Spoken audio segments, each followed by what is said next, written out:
नमस्कार दोस्तों। क्या आपने कभी सोचा है कि हमारी असली जंग किससे होती है? दुनिया से नहीं, खुद से। जब हम बहाने बनाते हैं, जब हम अपने लक्ष्य को टालते हैं, तो हम खुद को हराते हैं। आज हम जिस किताब की बात कर रहे हैं, उसका नाम है सेल्फ डिसिप्लिन। यह किताब आपको खुद पर जीत पाने की कला सिखाएगी। चैप्टर 1, अनुशासन और सफलता की असली शुरुआत। सुबह के 5 बजे हैं। बाहर सर्द हवा चल रही है, बिस्तर गर्म है और नींद मीठी। अलार्म की आवाज कमरे की खामोशी तोड़ती है और यहीं एक सवाल आपके सामने खड़ा होता है, उठना है या नहीं। यही एक फैसला जो कुछ सेकंड्स में लिया जाता है, आपके पूरे जीवन की दिशा तय कर सकता है। यहीं से शुरू होता है सेल्फ डिसिप्लिन का सफर। हर कोई सफल होना चाहता है, अपने सपनों को हकीकत में बदलना चाहता है, लेकिन इस रास्ते पर सिर्फ जोश और मोटिवेशन नहीं चलते। मोटिवेशन आता है और चला जाता है, पर जो चीज आपको रोज ट्रैक पर लाती है, चाहे अंदर से टूटे हों या थके हुए हों, वो है डिसिप्लिन। क्या आपको लगता है कि सक्सेसफुल लोग खास पैदा होते हैं? नहीं, वे आम लोग होते हैं जिन्होंने खुद को असाधारण बनाने का फैसला किया होता है। उन्होंने सीखा होता है अपने मन को कंट्रोल करना, अपने इमोशंस को गाइड करना और एक्शन में रहना। सच्चाई ये है, डिसिप्लिन का मतलब हमेशा मोटिवेटेड रहना नहीं होता। इसका मतलब है उस काम को करना जो जरूरी है, भले ही उस समय दिल न भी करे। जैसे एक खिलाड़ी रोज प्रैक्टिस करता है, गर्मी हो, सर्दी हो या बारिश। वो जानता है हर दिन की मेहनत उसे जीत के थोड़ा और करीब ले जाती है। डिसिप्लिन आपको बहानों की दुनिया से बाहर निकालता है। ये सिखाता है कि आप अपने मूड से बड़े हो सकते हैं। आपका समय, आपकी एनर्जी और आपके लक्ष्य, ये सब आपके कंधों पर जिम्मेदारी की तरह होते हैं। जो लोग हर दिन खुद को बेहतर बनाते हैं, जो रूटीन को फॉलो करते हैं, जो लॉन्ग टर्म सोचते हैं, वो अपने सपनों को हकीकत में बदलते हैं। अब खुद से एक सवाल पूछिए, क्या आप हर दिन वो सब कर रहे हैं जो आपके अंदर की काबिलियत मांगती है, या आप भी अपने कंफर्ट जोन को गले लगाकर बैठे हैं? कभी कभी जिंदगी आपको उस चौराहे पर खड़ा कर देती है जहां 2 रास्ते होते हैं, आराम या विकास, और वहीं से तय होता है कि आप सिर्फ जिंदा रहेंगे या कामयाबी की मिसाल बनेंगे। सेल्फ डिसिप्लिन कोई दिखावा नहीं है। यह चमक धमक नहीं देता, लेकिन यह भरोसा देता है कि आप हर दिन सही दिशा में हैं। तो अगली बार जब मन कहे आज नहीं, तो खुद से बस एक बात कहिए, मैं अपने फ्यूचर का मालिक बनना चाहता हूं, गुलाम नहीं। क्योंकि सक्सेस उन लोगों को मिलती है जो हर दिन खुद से जीतते हैं। चैप्टर 2, डिसिप्लिन और जिम्मेदारी। अपनी कहानी के राइटर बनो। कल्पना कीजिए कि आपकी जिंदगी एक फिल्म है। अब सोचिए, उस फिल्म का डायरेक्टर कौन है? क्या वो आपकी फैमिली है, आपके दोस्त, हालात, या फिर आप खुद? अक्सर लोग अपनी कहानी की कमान दूसरों के हाथों में दे देते हैं। कोई कहता है मेरे पास साधन नहीं थे, कोई कहता है मुझे मौका ही नहीं मिला, और कई तो सालों तक सिर्फ यही सोचते रह जाते हैं, किस्मत ने मेरा साथ नहीं दिया। लेकिन एक सच्चाई है, थोड़ी कड़वी मगर बेहद ताकतवर। आप ही अपनी जिंदगी के 100% जिम्मेदार हैं। जी हाँ, आपकी खुशी, आपकी सेहत, आपकी तरक्की, सब कुछ आपके फैसलों का नतीजा है। ये मानना आसान नहीं होता, क्योंकि दूसरों को दोष देना बेहद सरल होता है। कुछ गलत हुआ, तुरंत सिस्टम, समाज, टीचर या टाइम को ब्लेम कर दिया। पर जब तक आप अपनी जिम्मेदारी नहीं लेते, तब तक बदलाव की चाबी आपके हाथ में नहीं आएगी। जिम्मेदारी लेना यानी खुद से कहना, जो हो रहा है उसमें मेरा भी रोल है और मैं उसे बेहतर बना सकता हूं। और यहीं से असली परिवर्तन शुरू होता है। अब आप शिकार नहीं रहते, आप अपने जीवन के निर्माता बन जाते हैं। हर सुबह उठते समय अगर आप सिर्फ एक सवाल पूछें, आज मैं ऐसा क्या कर सकता हूं जो मुझे कल से बेहतर बना दे, तो यकीन मानिए आप खुद को भीड़ से अलग पाएंगे। लेकिन ध्यान रहे, यह रास्ता आसान नहीं है, क्योंकि जैसे ही आप जिम्मेदारी लेना शुरू करते हैं, बहानों की दीवारें टूटने लगती हैं। अब आपको अपने हर एक्शन की जवाबदेही लेनी होती है। एक बच्चा गिरता है तो माँ कहती है कोई बात नहीं, फिर से कोशिश करो। पर एक बड़ा इंसान जब गिरता है तो वह कहता है दुनिया ही खराब है। असल में ग्रोथ वहीं से शुरू होती है जहां शिकायतें खत्म होती हैं। जब आप स्वीकार करते हैं कि हाँ, गलती मेरी थी, तो आप उसे सुधारने की ताकत भी पा लेते हैं। वही लोग जो दुनिया में फर्क लाते हैं, वो हर मुश्किल को एक अवसर की तरह देखते हैं। वो कहते हैं, मैं इसे संभाल लूंगा, मैं जिम्मेदारी लूंगा, और यहीं से वे एक आम इंसान से एक लीडर बन जाते हैं। डिसिप्लिन ही आपको यह ताकत देता है कि आप इमोशंस से नहीं, सिद्धांतों से जीना सीखें। जब सब हार मान लेते हैं, तब वही इंसान कहता है, एक बार और कोशिश करता हूं। अब खुद से पूछिए, क्या आपने कभी किसी को दोष दिया और चीजें बदल गईं? नहीं ना। चीजें तब बदलीं जब आपने खुद कुछ किया। रिस्पॉन्सिबिलिटी लेना मतलब यह नहीं कि आप दूसरों की गलतियों का बोझ उठाएं, बल्कि यह जानना कि आपके पास अपनी जिंदगी बदलने की शक्ति है। सोचिए, अगर हर इंसान सिर्फ अपनी लाइफ की जिम्मेदारी ले ले, तो दुनिया कैसी बन जाएगी? शिकायतों की जगह समाधान होंगे, बहाने नहीं, एक्शन होगा। तो आज अगर आप कह रहे हैं, मेरे पास वक्त नहीं है या मैं कर नहीं सकता, तो खुद से बस एक सवाल पूछिए, क्या मैं अपनी जिंदगी की ड्राइविंग सीट पर बैठा हूं या कोई और मेरा रास्ता तय कर रहा है? रिस्पॉन्सिबिलिटी दर्द भरी हो सकती है, लेकिन यही आपको ताकतवर बनाती है, क्योंकि असली आजादी वहीं से शुरू होती है जहां आप अपने फैसलों के खुद मालिक बनते हैं। चैप्टर 3, सेल्फ डिसिप्लिन और लक्ष्य। दिशा तय करो, मंजिल पास आएगी। एक बार खुद से एक सवाल पूछिए, क्या आप वाकई जानते हैं कि आप जिंदगी में क्या चाहते हैं? अक्सर लोग कहते हैं, मैं अमीर बनना चाहता हूं, मुझे बड़ा नाम कमाना है, मैं बस खुश रहना चाहता हूं। लेकिन जब उनसे पूछा जाता है, कब तक, कैसे, कौन से रास्ते से, तो जवाब में सिर्फ खामोशी होती है। क्यों? क्योंकि हमने ख्वाब देखना तो सीखा है, मगर उन्हें साफ सुथरे गोल्स में बदलना नहीं सीखा। जिंदगी बिना गोल्स के वैसी ही है जैसे नक्शे के बिना सफर, ना मंजिल का पता, ना दिशा की खबर। सोचिए, आप किसी टैक्सी में बैठें और ड्राइवर से कहें, कहीं भी ले चलो। क्या वो आपको उस जगह पहुंचा पाएगा जहां आप जाना चाहते हैं? बिल्कुल नहीं। यही हमारी जिंदगी के साथ भी होता है। जब हमारे पास क्लियर लक्ष्य नहीं होते, हम इधर उधर भटकते रहते हैं, थकते हैं, रुकते हैं और फिर सोचते हैं, शायद किस्मत खराब थी, जबकि किस्मत नहीं, दिशा गलत थी। गोल और डिसिप्लिन। एक परफेक्ट टीम, सेल्फ डिसिप्लिन और गोल्स एक दूसरे के पूरक हैं। डिसिप्लिन वो ताकत है जो आपको हर रोज उठकर एक्शन लेने पर मजबूर करती है, जबकि गोल वो रोशनी है जो रास्ता दिखाती है। बिना लक्ष्य के डिसिप्लिन टिकता नहीं और बिना डिसिप्लिन के लक्ष्य पूरा होता नहीं। इस तथ्य को एक छोटे से उदाहरण से समझते हैं। अर्जुन और दीपक ने साथ में जिम ज्वाइन किया। शुरू में दोनों जोश में थे, मगर 2 महीने बाद दीपक जिम छोड़ देता है, जबकि अर्जुन अभी भी रोज पसीना बहा रहा है। क्यों? क्योंकि अर्जुन के पास सिर्फ मोटिवेशन नहीं, एक ठोस गोल था, 6 महीने में एक फिट और हेल्दी वर्जन बनाना। उसने बस एक्सरसाइज की आदत नहीं डाली, उसने खुद के लिए एक वादा किया था। यही फर्क होता है सपने और लक्ष्य में।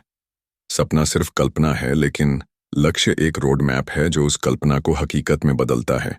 लक्ष्य बनाना, एक लिखित संकल्प लक्ष्य बनाना सिर्फ मन में सोच लेने से नहीं होता। उसे लिखना पड़ता है, तय करना पड़ता है, मापना पड़ता है। ये एक प्रॉमिस होता है जो आप खुद से करते हैं, और सेल्फ डिसिप्लिन उसी प्रॉमिस को निभाने का जरिया बनता है। बहुत लोग सोचते हैं कि गोल्स बनाना उन्हें बांध देता है, लेकिन सच ये है, लक्ष्य आपको आज़ादी देते हैं। कंफ्यूजन से आज़ादी, भटकाव से आज़ादी, टाइम वेस्ट करने से आज़ादी। जब आपको साफ पता होता है कि आपको क्या चाहिए, तब ना कहना आसान हो जाता है। अब एक पल के लिए रुकिए और सोचिए, अपनी आंखें बंद कीजिए और कल्पना कीजिए कि आपने वो सब पा लिया है जो आप चाहते हैं। एक संतुलित जीवन, अच्छा स्वास्थ्य, फाइनेंशियल स्टेबिलिटी, एक सेंस ऑफ पर्पस। अब आंखें खोलिए और खुद से पूछिए, क्या मैं उस मंजिल की ओर हर दिन बढ़ रहा हूं या बस सपने देख रहा हूं? अगर जवाब नहीं है, तो अब वक्त है एक गोल तय करने का, एक ऐसा लक्ष्य जो आपको डराए भी और भीतर से जगह भी दे। शुरुआत छोटी करें, लेकिन शुरुआत जरूर करें। अंत में बस इतना याद रखिए, एक्शन के बिना लक्ष्य अधूरा है, डिसिप्लिन के बिना एक्शन अधूरा है और स्पष्टता के बिना सब अधूरा है। तो आज सिर्फ एक काम करिए, एक पेन उठाइए, एक डायरी खोलिए और लिखिए, मुझे क्या चाहिए। क्योंकि जब आप खुद को दिशा देते हैं तो सेल्फ डिसिप्लिन खुद आपको मंजिल तक ले जाता है। चैप्टर 4, सेल्फ डिसिप्लिन और लगातार बने रहने की ताकत। क्या आपने कभी गौर किया है उन लोगों को जो बार बार गिरते हैं और फिर भी खड़े हो जाते हैं? हर कोई टैलेंट की बातें करता है, कोई भाग्य का गुणगान करता है, लेकिन असली गेम वो चीज बदलती है जो अक्सर चुपचाप पर्दे के पीछे चल रही होती है। परसिस्टेंस यानी टिके रहने की हिम्मत। हर साल लाखों लोग अपने सपनों की शुरुआत करते हैं। कोई स्टार्टअप शुरू करता है, कोई फिटनेस का चैलेंज लेता है, कोई नई स्किल सीखना शुरू करता है या फिर कोई किताब लिखने का सपना पालता है। मगर मंजिल तक पहुंचते हैं सिर्फ कुछ ही। क्यों? क्योंकि शुरुआत करना आसान है, लेकिन लगातार टिके रहना वो असली परीक्षा है। टिके रहना वो कला जो दिखती नहीं पर असर करती है। परसिस्टेंस कोई शो नहीं है। ये तब आपके साथ होता है जब दुनिया थक कर बैठ जाती है, जब रिजल्ट 0 होता है और आप फिर भी कहते हैं मैं नहीं रुकूंगा। एक छोटे बच्चे को देखिए जो चलना सीखता है। वो गिरता है, चोट खाता है, फिर भी हर बार उठता है। क्यों? क्योंकि उसके दिमाग में हार नाम का कोई कॉन्सेप्ट नहीं होता। उसके लिए फेलियर एक स्टेप है, स्टॉप नहीं।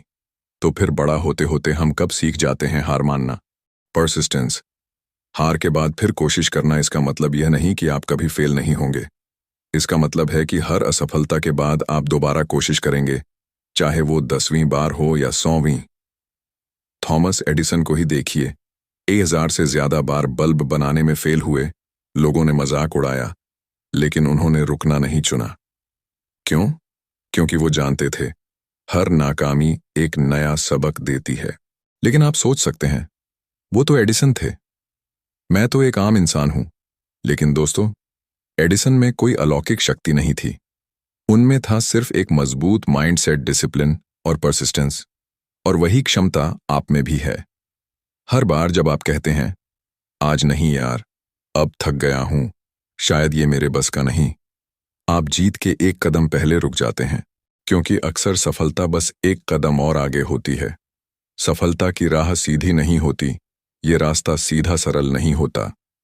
ये एक टेढ़ा मेढ़ा रास्ता है, कभी चढ़ाई, कभी फिसलन, कभी अंधेरा।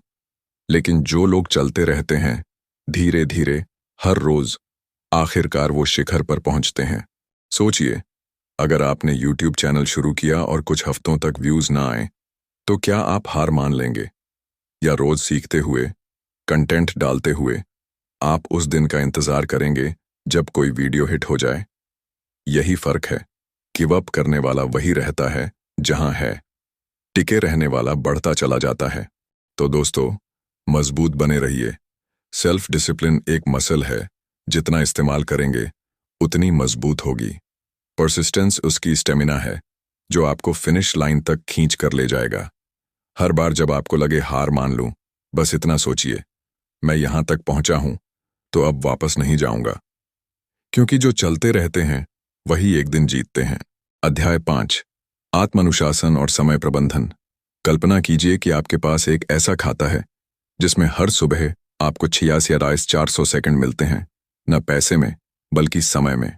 इस खाते की एक शर्त है, जो समय आपने उस दिन इस्तेमाल नहीं किया वह रात होते ही बिना किसी चेतावनी के गायब हो जाएगा।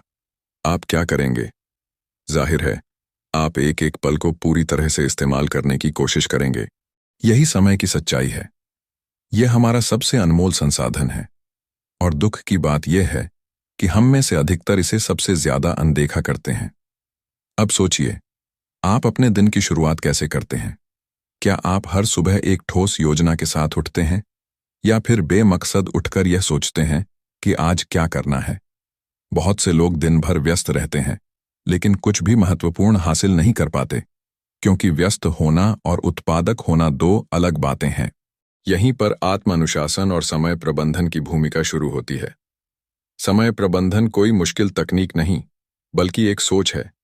ये वही सोच है जो किसी साधारण इंसान को असाधारण बना देती है, क्योंकि जिसने समय को साध लिया, उसने अपनी जिंदगी की लगाम अपने हाथों में ले ली। इसे दो कहानियों के जरिए समझते हैं। मान लीजिए रोहित और करण दोनों एक ही नौकरी करते हैं, एक ही सैलरी पर, एक ही शहर में। रोहित हर सुबह उठकर दिन का शेड्यूल तय करता है। उसे पता होता है कि कब क्या करना है। वह अपने समय को प्राथमिकताओं के आधार पर बांटता है। ऑफिस, खुद की ग्रोथ, परिवार, हेल्थ, सब कुछ बैलेंस करता है। दूसरी ओर करण है। सुबह सुबह अलार्म बंद कर देता है, बिना योजना के ऑफिस भागता है, दिन भर फोन में उलझा रहता है और रात को सोचता है कि आज भी कुछ खास नहीं कर पाया। अब सोचिए, 5 साल बाद दोनों की लाइफ कैसी होगी? फर्क बस डिसिप्लिन और टाइम मैनेजमेंट का होगा। रोहित की तरक्की लोग किस्मत समझेंगे, लेकिन असल में वो उसकी प्लानिंग और प्रतिबद्धता का नतीजा होगी। समय का आदर, आत्मसम्मान टाइम मैनेजमेंट का असली मतलब है। हर दिन को उद्देश्य के साथ जीना। आत्म अनुशासन आपको यह शक्ति देता है कि आप ना कह सकें उन चीजों को जो आपको आपके लक्ष्य से दूर ले जाती हैं। ये नेटफ्लिक्स, इंस्टाग्राम, बेवजह की बातचीत, यही सब हमें सबसे ज्यादा खा जाता है।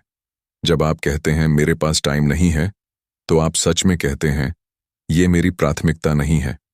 क्योंकि हकीकत यही है, हम सबके पास एक ही दिन में 24 घंटे हैं।